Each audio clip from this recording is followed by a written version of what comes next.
Good evening my dear students. तुम लोग इस ऑनलाइन क्लासेस में तुम लोगों को बहुत बहुत स्वागत है, बहुत बहुत वेलकम करता हूँ तुम लोगों को।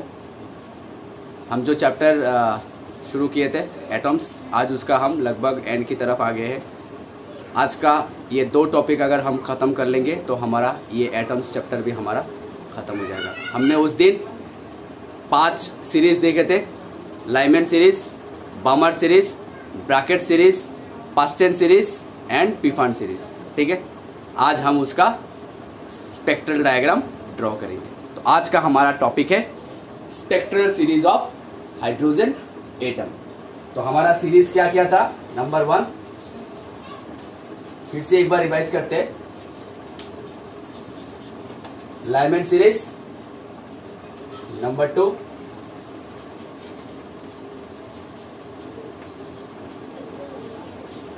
बामर सीरीज। नंबर 3,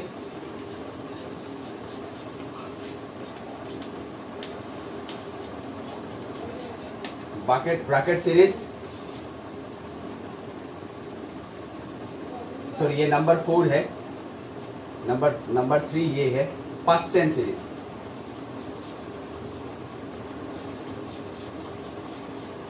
पास्टेन सीरीज और number 5 Pfund series. Okay, Lyman series, Balmer series, Brackett series, Paschen series and Pfund series. ये सारे सीरीज के बारे में हम जानते हैं, नाम जानते हैं। N1 इंटीग्रल मल्टीपल N1 का वैल्यू, फर्स्ट स्टेशनरी ऑर्बिट का वैल्यू क्या है, सेकंड स्टेशनरी ऑर्बिट का वैल्यू क्या है, ये सब हम जानते हैं। अभी हम इन सब का स्पेक्ट्रल डायग्राम ड्रॉ करेंगे। ठीक है, चलो करते हैं।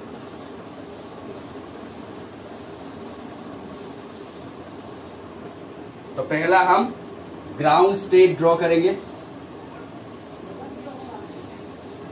ये हमारा ग्राउंड स्टेट n = 1।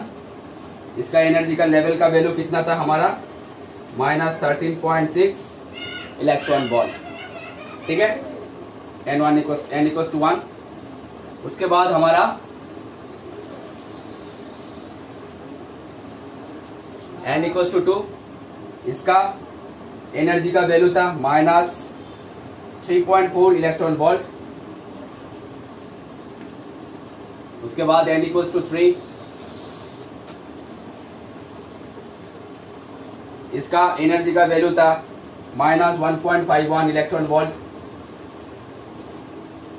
ठीक है, उसके बाद n = 4। इसका एनर्जी का वैल्यू था -0.84 इलेक्ट्रॉन वोल्ट। ठीक है, उसके बाद हमारा n = 5। उसके बाद हमारा n = 5 -0.54 इलेक्ट्रॉन वोल्ट। ठीक है, तो ऐसे करते करते करते करते हमारा n = इन्फिनिटी। ठीक है, और यहाँ पे इलेक्ट्रॉन का एनर्जी का वैल्यू हो जाएगा हमारा 0 इलेक्ट्रॉन वोल्ट।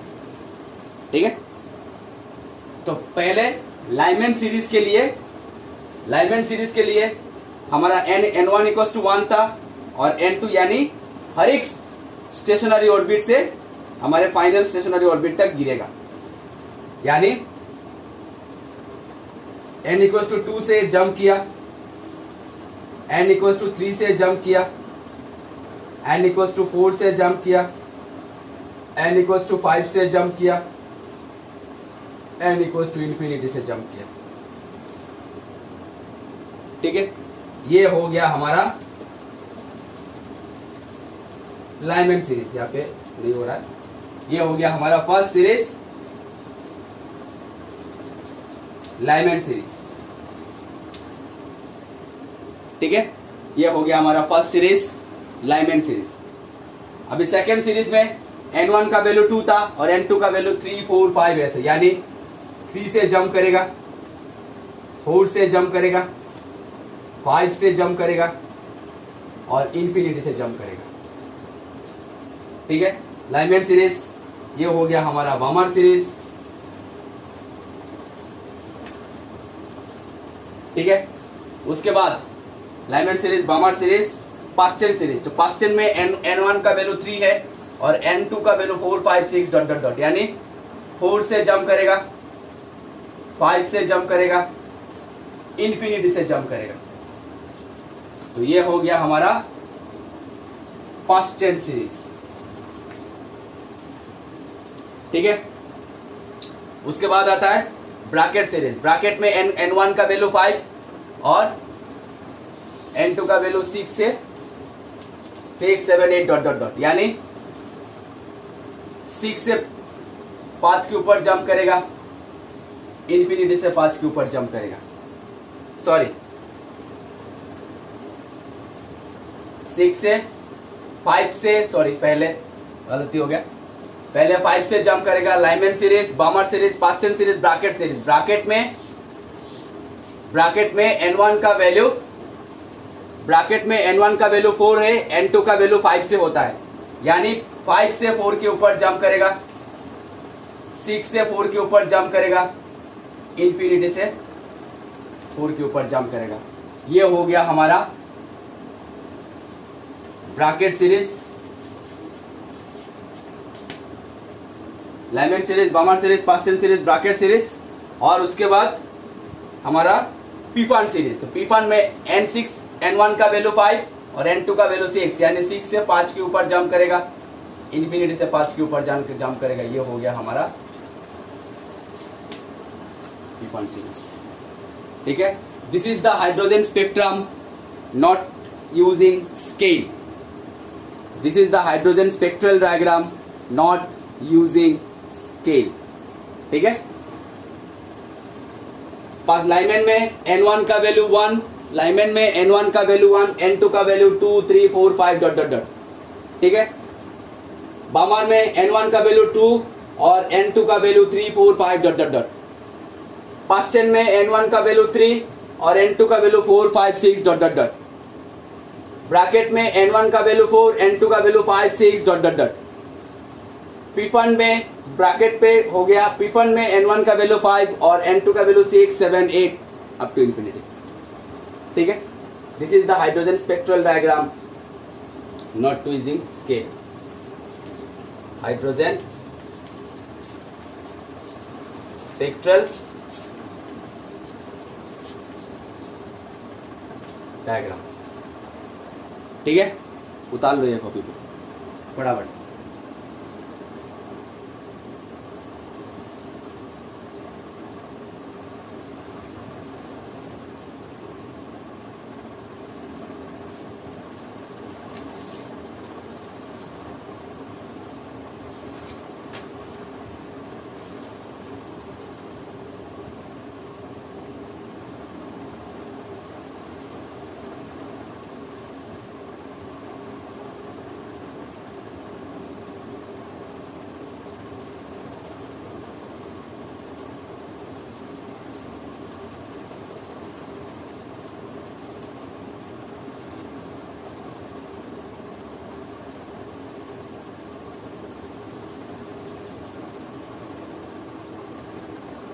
उतार लिया, चलो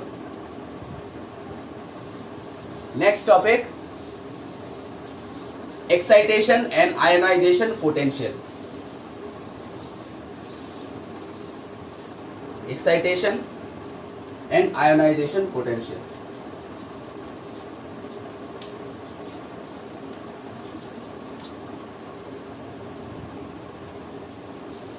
एक्साइटेशन एंड आयोनाइजेशन पोटेंशियल, ठीक है। ये टॉपिक उतारो।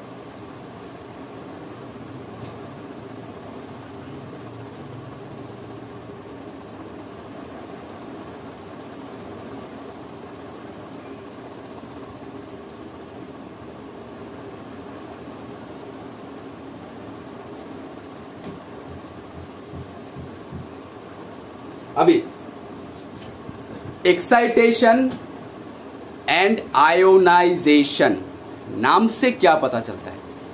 एक्साइटेशन मतलब क्या है? एक्साइटेशन का मतलब है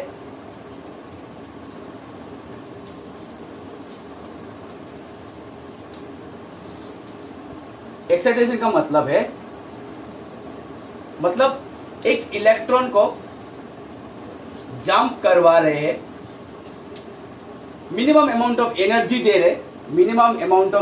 दे रहे ताकि इलेक्ट्रॉन जंप करे फ्रॉम हायर एनर्जी ऑर्बिट से लेकर लोअर ऑर्बिट तक।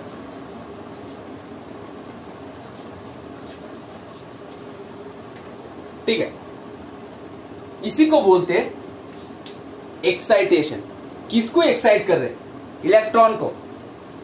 किस लिए एक्साइटेशन? मतलब एक मजबूर कर रहे हैं हम उसको ताकि ये जंप कर सके।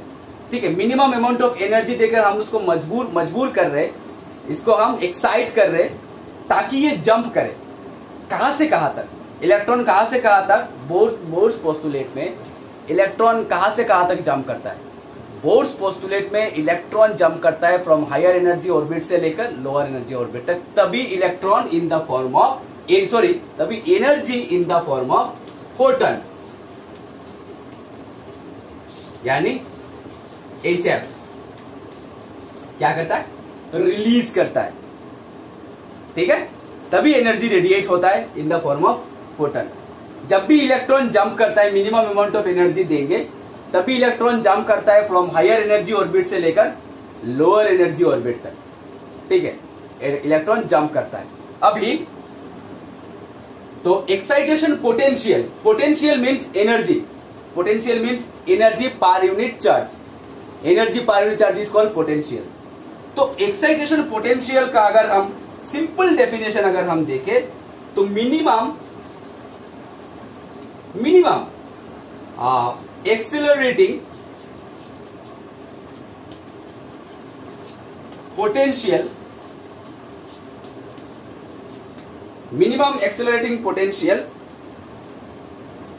required to which an electron jumps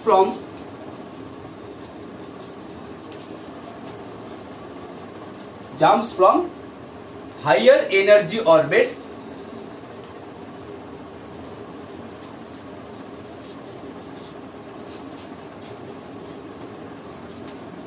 to lower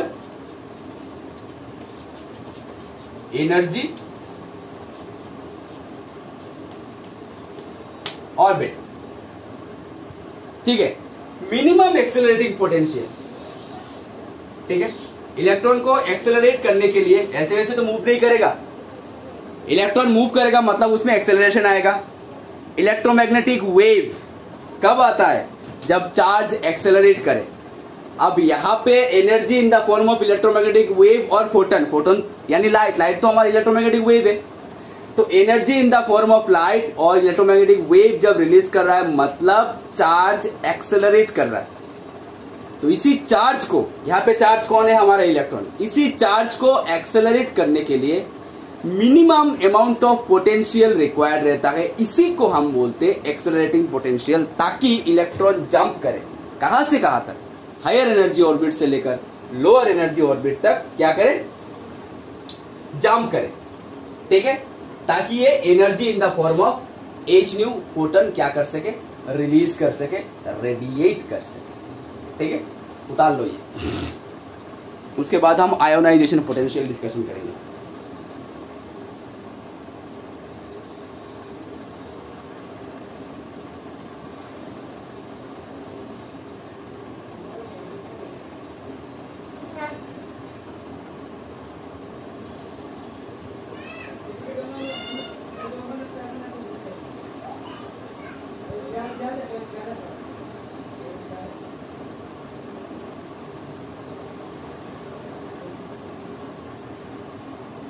okay, अच्छा, तो अभी हम नेक्स्ट आयोनाइजेशन पोटेंशियल को हम डिस्कस करेंगे।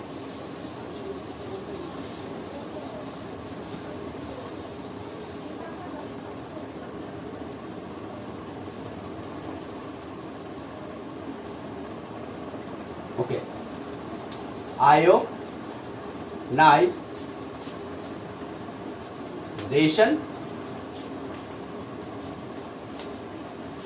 पोटेंशियल।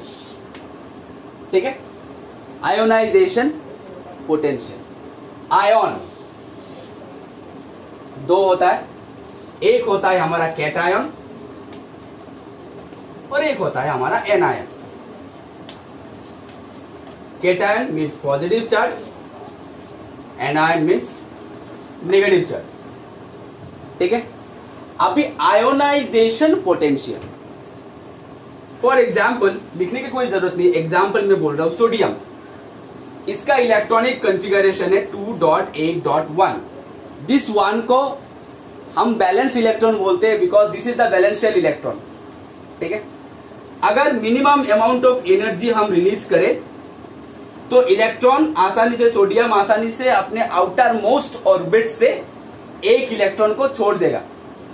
ठीक है, इलेक्ट्रॉन तो इजेक्ट होकर बाहर चला जाता है, तो अगर थोड़ा सा भी एनर्जी हम दे तो सोडियम अपनी इस आउटर मोस्ट इलेक्ट्रॉन को छोड़ देगा। अगर रिलीज कर दिया तो सोडियम में चार्ज आ जाएगा पॉजिटिव और इसका इलेक्ट्रॉनिक कॉन्फ़िगरेशन हो जाएगा 2.8।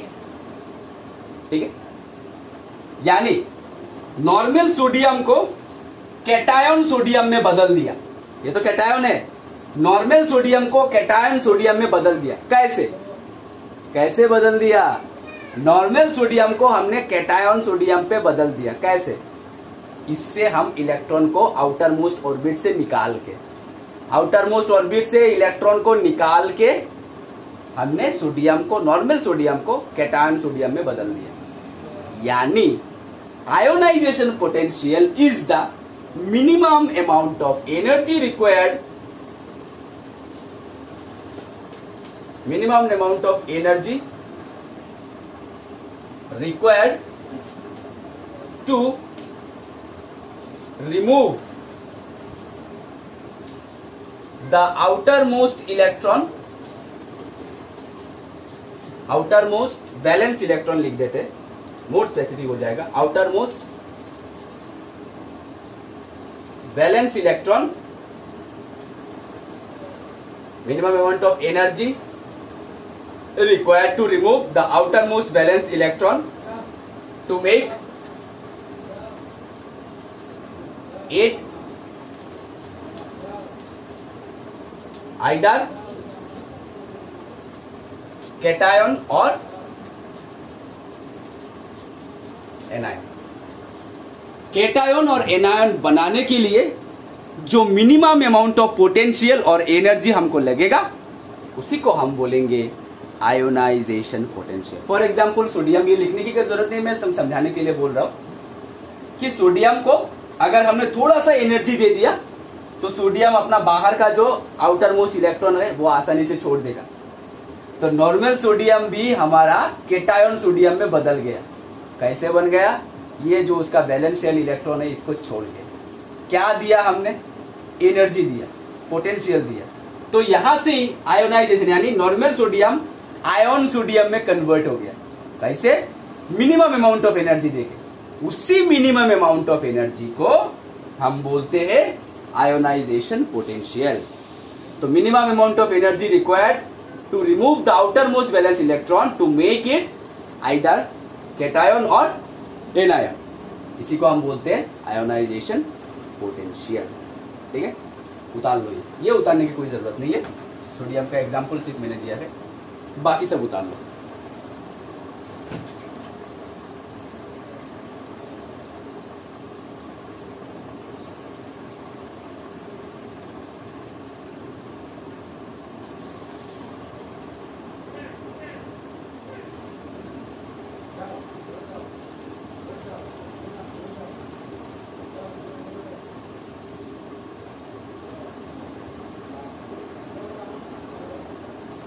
Okay, last topic, limitations of Bohr's theory. Bohr's theory का भी कुछ ना कुछ लिमिटेशन था, इसीलिए बोर्स थ्योरी भी फेल हो गया था। बाकी हम नहीं पढ़ेंगे, क्वांटम नंबर से हमको नहीं चाहिए, सिर्फ लिमिटेशंस चाहिए। तो लिमिटेशंस ऑफ बोर्ड्स थ्योरी।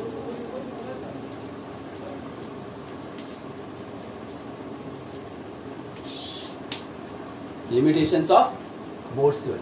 पहला लिमिटेशन, बोर्ड्स थ्योरी सिर्फ हाइड्रोजन एटम के लिए ही एप्लीकेबल है। बोर्ड्स थ्योरी जो है सिर्फ और सिर्फ हाइड्रोजन एटम के लिए वैलिड है।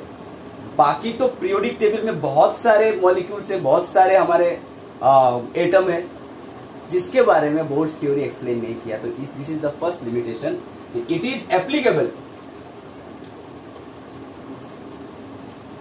it is applicable only hydrogen like simple atom, hydrogen like simple atoms। बाकी सारे एटम के लिए बोर्ड्स थ्योरी एप्लीकेबल नहीं है। ठीक है। Number two,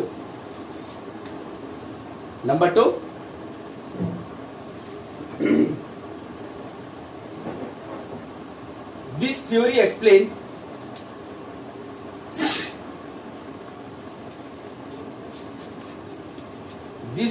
explain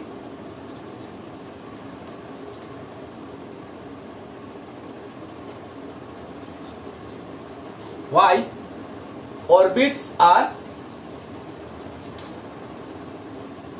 taken circular, orbits are taken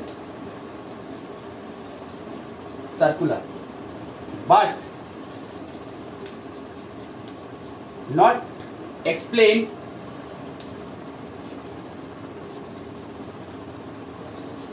other paths like elliptical। ठीक है। ये सिर्फ बोलता है कि ऑर्बिट का पाथ सिर्फ सर्कुलर है, लेकिन और भी तो बहुत सारे पाथ है, इलिप्टिकल है, उसके बाद हमारा वो है हाइपरबोलॉइड है, कुछ भी हो सकता है पाथ। ठीक है। स्ट्रेट लाइन भी हो सकता है, ठीक है, स्फेरिकल भी हो सकता है। ठीक है। ये सारे पाथ ये थ्योरी एक्सप्लेन नहीं कर सकता। यह था दूसरा लिमिटेशन। स्टूडेंट्स, तीसरा लिमिटेशन क्या है? तीसरा लिमिटेशन से it can not explain the relative intensities between two spectral lines. ठीक है। It can not explain the relative intensities between two spectral lines. दो स्पेक्ट्रल लाइन्स के बीच का जो इलेक्ट्रिकल इंटेंसिटीज है, दो जो वेव इंटेंसिटीज है, ये इंटेंसिटी के बारे में ये थ्योरी, ये बोर्ड्स थ्योरी, ये बोर्ड्स पोस्टुलेट, ये बोर्ड्स मॉडल एक्सप्लेन नहीं कर सकता। तो यही था हमारा 3 लिमिटेशंस। फटाफट ये उतार लो।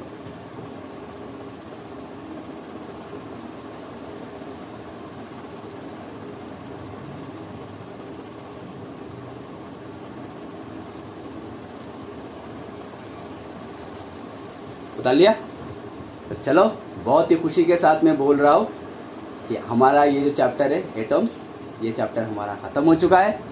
नेक्स्ट चैप्टर से हम न्यूक्लियाई शुरू करेंगे। न्यूक्लियाई भी मैक्स टू मैक्स 3 लेक्चर में खत्म हो जाएगा, क्योंकि कोविड-19 की वजह से बहुत सारे टॉपिक्स निकाल दिया गया है। वो टॉपिक्स हम नहीं पढ़ेंगे, तो ये अलग सी खुशी की बात है तुम लोगों के लिए। तो सिर्फ 2 या 3 लेक्चर में लगेंगे तो न्यूक्लियाई भी हमारा खत्म हो जाएगा। तो रह जाएगा सिर्फ हमारा एक ही चैप्टर, कम्युनिकेशन सिस्टम। तो हमारा सेकंड वॉल्यूम पूरा कंप्लीट हो जाएगा। तब तक के लिए स्टूडेंट्स पढ़ाई करते रहो, प्रिपरेशन करते रहो, अपना ध्यान भी रखो। Stay safe, stay at home. Thank you.